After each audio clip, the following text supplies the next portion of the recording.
where we lay our treasures, our investment. Alam nyo, pagka may pera ka, lalo ngayon, daming scammer, ano?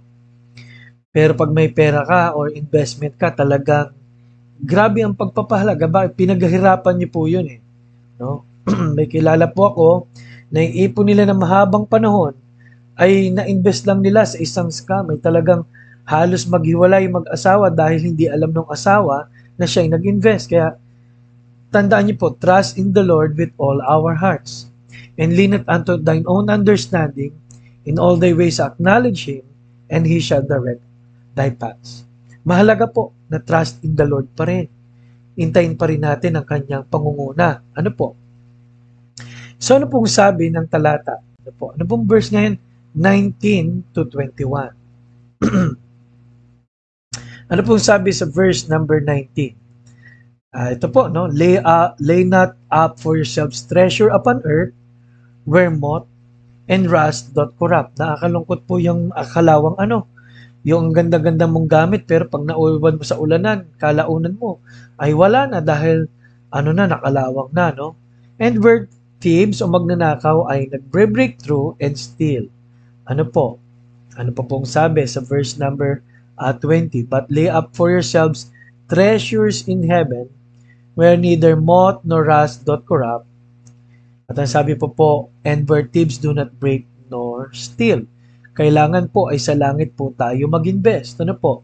Where your treasure is, there will your heart be also. Ang ganda pong paalala. For where your treasure is, where your treasure is, there your heart will be also. Ano po? Kaya loyalty to God is in where we lay our treasures. No?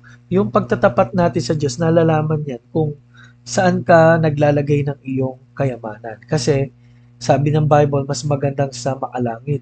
Dahil sa mga nasa bagay sa mundo ay talaga namang mabubulok, masisira. Well, hindi ko sinasabi huwag tayong magtrabaho, huwag tayong magbigay sa ating mga mahal sa buhay, pero huwag nating kalilimutan na lahat ng ito'y lilipas at kung ano pong nagawa natin sa Panginoon at ininvest natin sa Diyos ang mananatili at iharap natin sa Panginoon. Ano po? Malinaw po yun, no? Nakakalungkot po, lahat ng taong nabuhay ay nabuhay dahil para sa treasure. Pero nung namatay sila, wala naman silang nadalang kayamanan. Ano po? Number 2, may mga taong nag-iba ang ugali, nasira ang relasyon sa Diyos, pero wala namang kinalaman ang treasure later on sa kanilang buhay. Number 3, kung nasa ng iyong puso, nandun ang iyong kayamanan. Kaya alam nyo, ang linaw po, ang tapat na Kristiyano, hindi lang niya nag-i-invest dahil kailangan niya mag-invest, kundi ang puso niya, ang ine-investan niya na yung puso niya para sa Panginoon at sa pang-eternal. Kaya makinig tayo lagi na salita ng Diyos, maglingkod tayo sa Panginoon, umawit tayo sa Kanya, magdala tayo ng mga tao, mag-soul winning tayo. Ano po? Kasi lahat yan ay may eternal value. Walang kwenta ang buhay kung hindi gagamitin para sa Panginoon.